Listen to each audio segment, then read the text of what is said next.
welcome to another Booze, Booze, and Barbecue. This is Andy. And this is JoJo. And as you guys can tell, we are coming to you from Mecum, Portland, 2018. Oh, yeah. And we've been having such a good time here, haven't we? Yeah. There are so many cars here. Oh, man. Not just cars, but just like the most exotic and rare collector cars. Yeah. I had no idea we had this much in the area.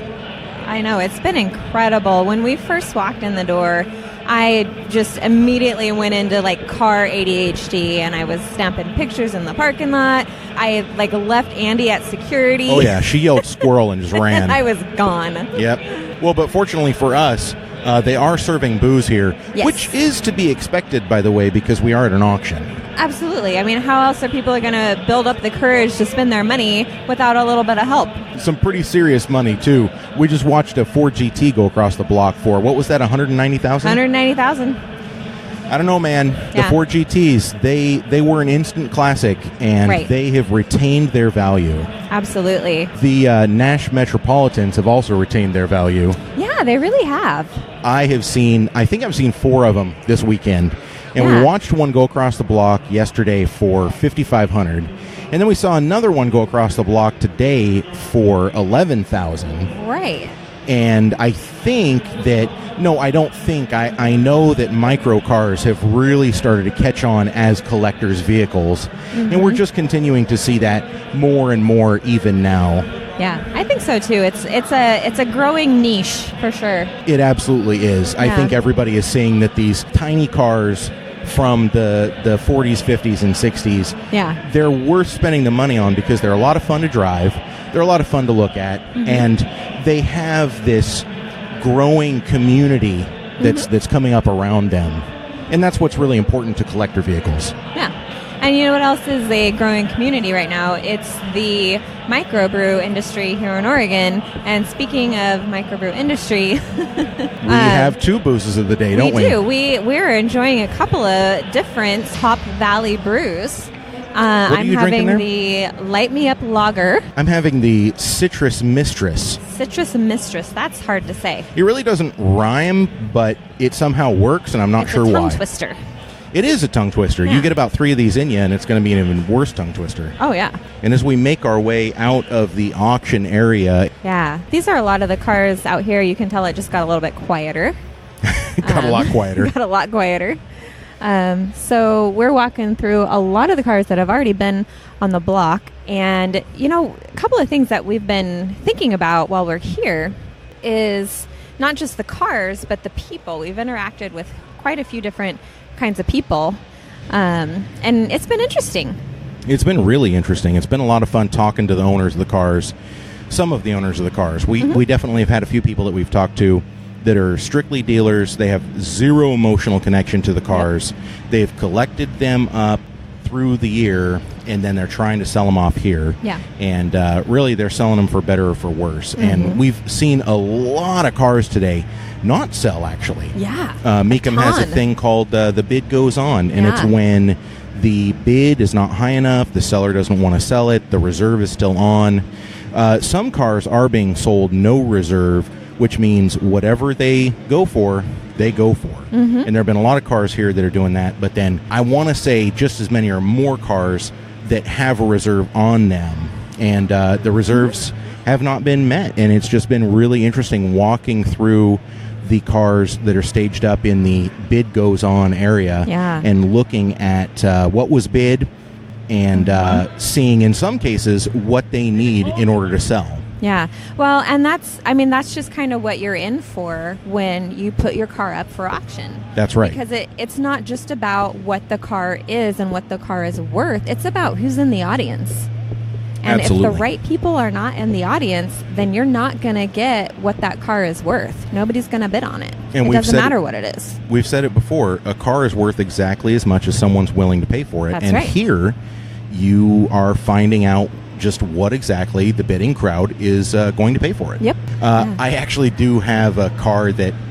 It's not my favorite car of the weekend, but it's definitely one of my favorites. Yeah. It was a Chevrolet Cavalier Z24 hatchback. You don't see those very often. Oh, yeah, that was really cool. And someone... The Z24, because it's 4 shy of a Z28. few more shy. Yeah. But somebody had actually gone through the trouble of trying to redo the interior in that thing, getting ready to bring it back around. And then they stopped, which was a good thing. Mm-hmm, yep. Very smart that they stopped. Somebody talked some sense into that guy. I want to say it sold for $2,000, if I'm not mistaken. Yeah. And I don't know that was a bargain. It was a fairly clean example of a car that has zero following. But, it may pick up a following at some point. We don't know. It might, yeah. I tell you what took my heart today, which I am surprised at because of what it is. However, I'm not surprised at it considering the condition. This is a legit barn find Mercedes 190 SL. Now, it's not the 200 with the gull wing doors. It's 300 with the gull wing doors. Or the 300 with the gull wing doors. But it's the 190, no gull wing doors. And it is dusty and dirty and pretty sure it does not run. Like nothing's hooked up under there. Yeah, somebody might be able to start it. I don't know. I don't know. Maybe. But maybe you can turn it with your hand. I don't know. But there's just something about this car that really grabbed my attention.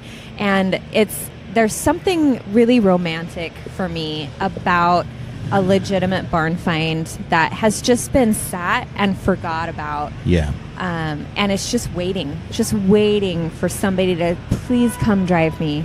Yeah. Like I'm just waiting patiently. I'm just going to sit here and someday maybe somebody will drive me. Well, the funny thing about this one too, the interior is in fantastic condition. The interior is in great condition. It's not even like sun worn. No, this has definitely been inside. Mm-hmm. This has not been outside at all. The paint is chipped and there is some rust in quite a few places, but the interior is, I'm going to go ahead and say, impeccable. It really is in good condition. Yeah, I'm quite there's impressed. No tears, there's no fading.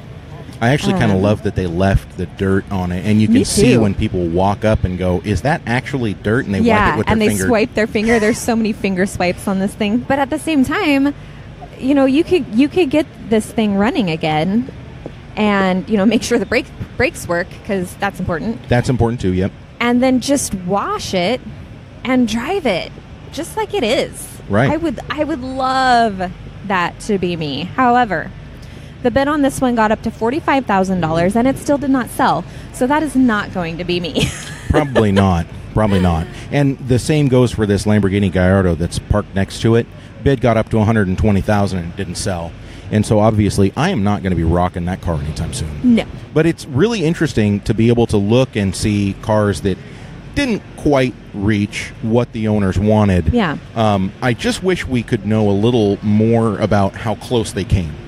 I would too. I think I would like to know in some way what the reserve was or at least what the owner thought it was worth. But that's how auctions work. You don't know exactly what they want, and when it comes to a reserve auction, you don't know what that number is. That's true. Who knows? The person with that Mercedes, they might have wanted $190,000, and they're not going to see it here. No. They might see it somewhere else. Yeah. Matter of fact, we talked to a couple of people who just told us straight up if their vehicle doesn't sell for the price that they want, they're just going to take it to Monterey. Right. And, they move on to the next event where there are the high rollers. And honestly, I think that's a great strategy. Mm-hmm. Yeah. I feel like an event in Monterey would probably bring in a lot more cash than an event in Portland, Oregon. Although there definitely is some money here in Portland. Oh, there definitely is. The surrounding areas. Yeah, well, I'm pretty sure I've seen a couple of the Blazers here. Yeah. Well, that Ford GT went for $190. Yeah. So somebody had the money for that. Somebody had some money. Mm-hmm. They spent it already, unfortunately. And yeah, they were probably the only one. GT. Yeah, that's right. What's interesting to me is how many race cars have been here. Yeah, tons of race cars. I did not anticipate that. Yeah. I really didn't. But I've been showing up, and we're just we keep running across these cars that are Pro Mod, Pro Touring, Pro Street, and some of them even come with street tires and slick tires. Right. They've just got the Mickey Thompsons that are stacked up behind it. Yeah. It's really surprising to me. Here's a perfect example of what we were just talking about. There's a 1978 Chevelle Pro Touring that just happens to be sitting right here where we're doing our podcast, and it's got a 489, 600 horsepower. I mean, it's basically a show and go car. Yeah. It's ready to roll. I'm quite impressed with the build quality. Yeah. It got bid up to $65,000. I can't really blame the owner for not wanting to take the $65,000. Yeah, this car looks like it's got a couple $100,000 put into it. Oh, easily. Yeah, that is definitely a do not touch. Oh, absolutely. Absolutely. It's like, do you like your hands? So I know that the Mercedes, that 190 SL, has been your favorite so far. Like, if you could take a car home today, that's the one that you would do. I feel like it needs a good home, and I would love to give it that good home. What's your second favorite pick? Probably that Chevelle with the 496, the 1969 Chevelle with the 496. My mom had a 1969 Chevelle as a daily driver from the time I was about 10 years old, 9 or 10 years old, until I was about 18.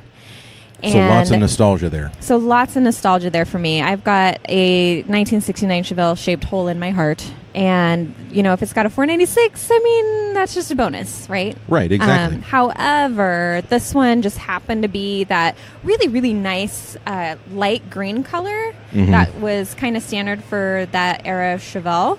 And it looks really good, but it's just not quite the right color for me. My mom's was white with blue interior. Sure. And I feel like that's what I'm looking for. Sure. Or I'm maybe with you. something in blue. Can I tell you, this is probably going to come as a surprise to you. Yeah. But that Cushman scooter. Oh, that Cushman scooter was really cool. I want it, man. I really want it. It was this 30 horsepower Cushman scooter, and it had a sticker on it that said, "Will do 80 miles an hour." I know. And had 91 miles on it since the restoration, which means somebody's been riding it around. Right. I'm It's ready surprised. to go. That's right. Yeah.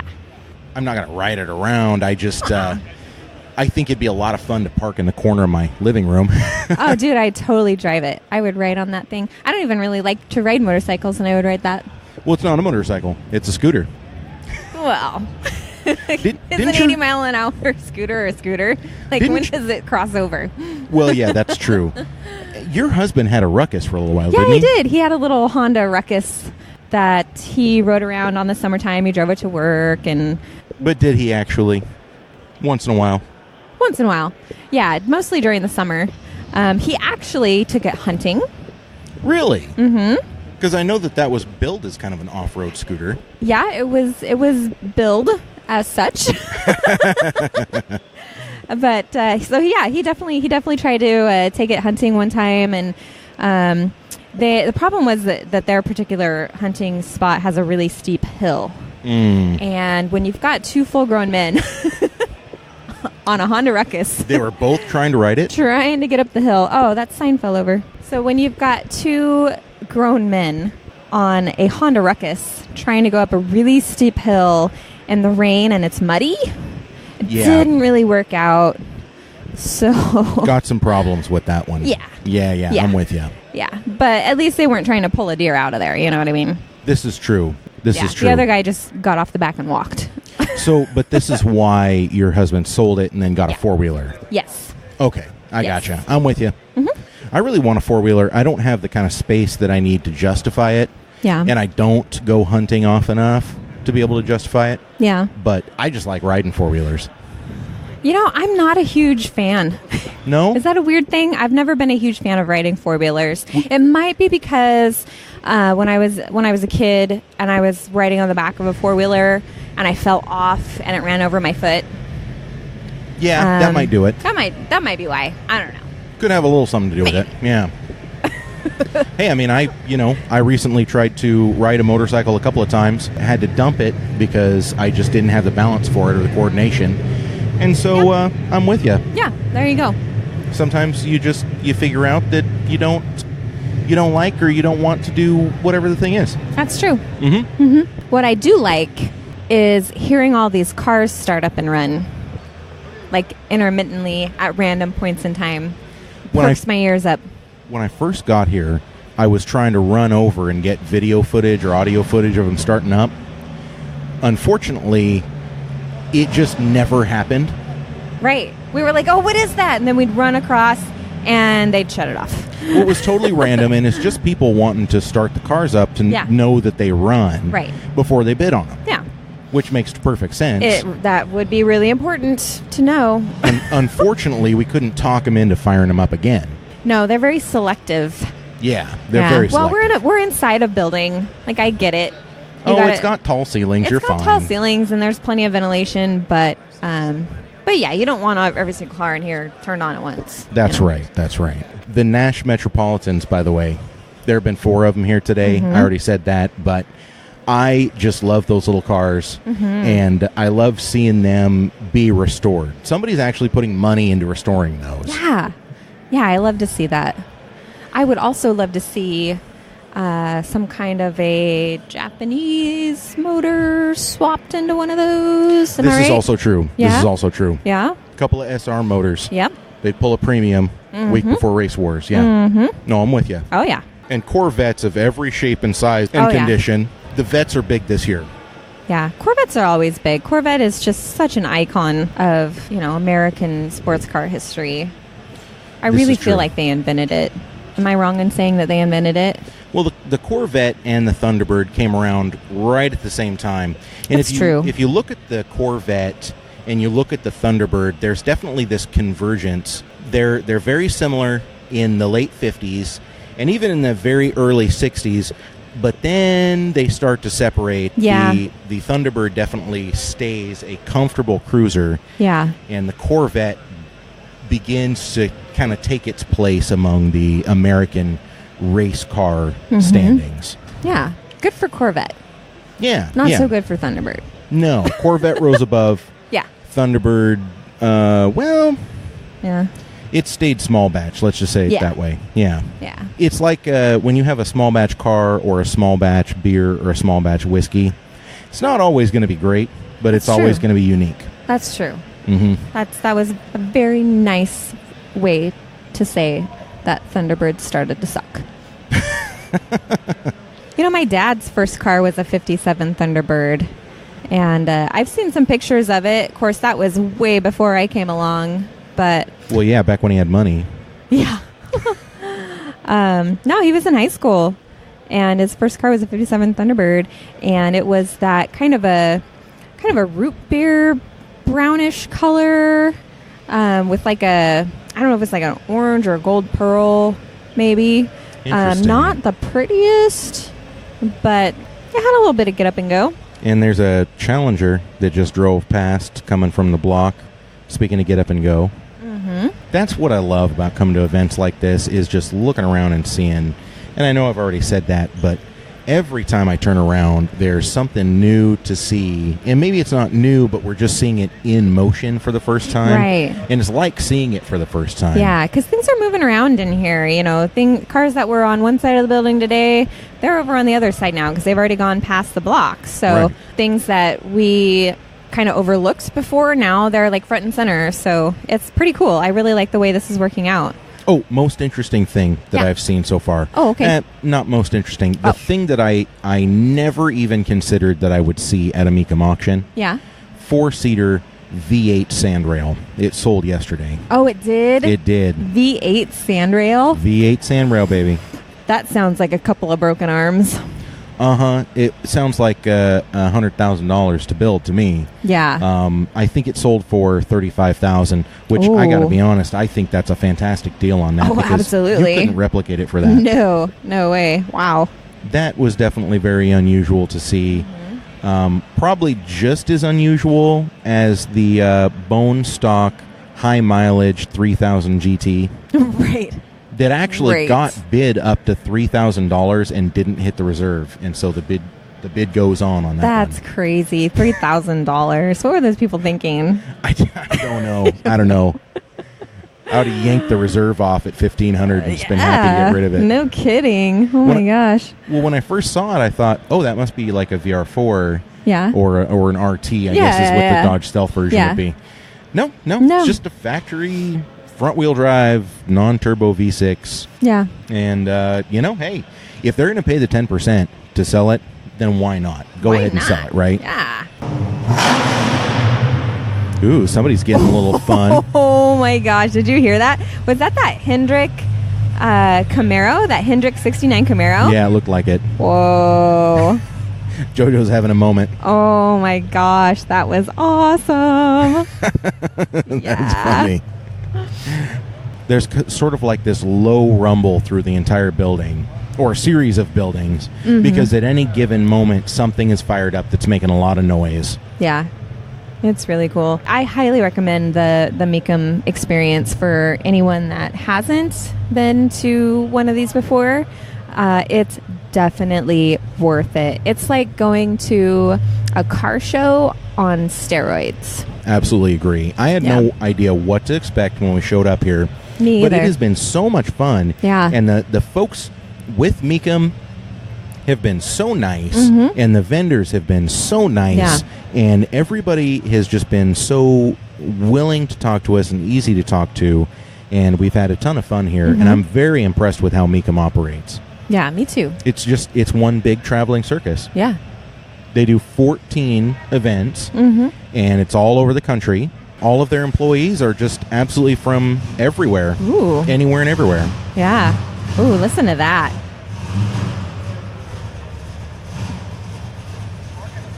Deep blue Chevelle. You're having your moment of zen. Whoa. That's nice. That's such a soothing sound. A kind of galloping rumble.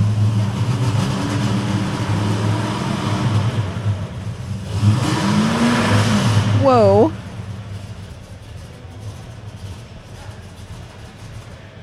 It's obviously cammed. It's got a few things done to it. That Chevy cab over that had I don't know what it was. It looked like a big Cummins diesel in the back with a big turbo. Yeah. That thing was hilarious. That was awesome. I got to talk to the guy a little bit, and super, super nice dude. Yeah. Just really loves the truck, had it for years, and is just getting rid of it because he and his wife are downsizing as they go into retirement. And I liked it a lot. I was a big fan. Sorry. That's okay. That's okay. That was Jake from State Farm. That was Jake from State Farm. Oh my gosh. He's even wearing khakis. Oh, that's fantastic. She sounds hideous. Well, she's a dude, so. But even that guy, I'm sure that State Farm guy was very polite and very nice. He seemed very polite and nice. Well, Joe.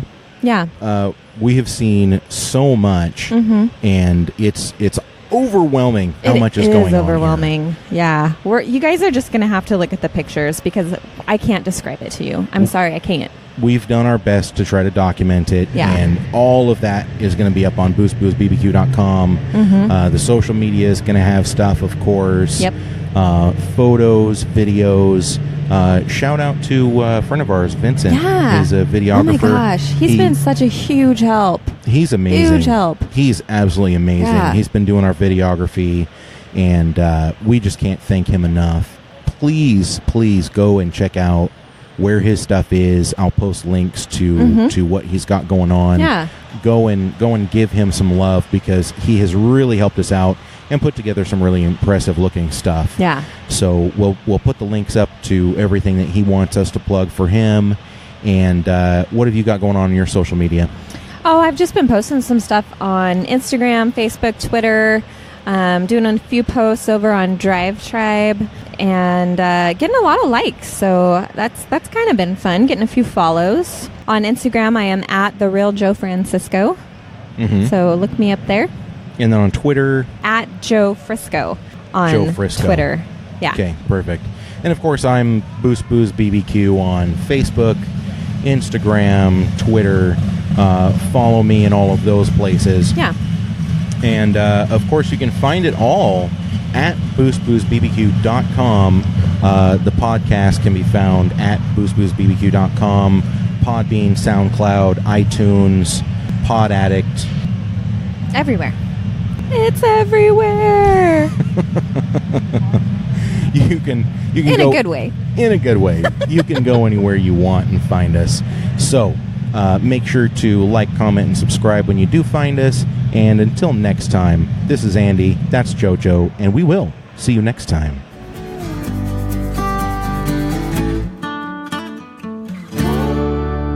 Boost Booze and Barbecue.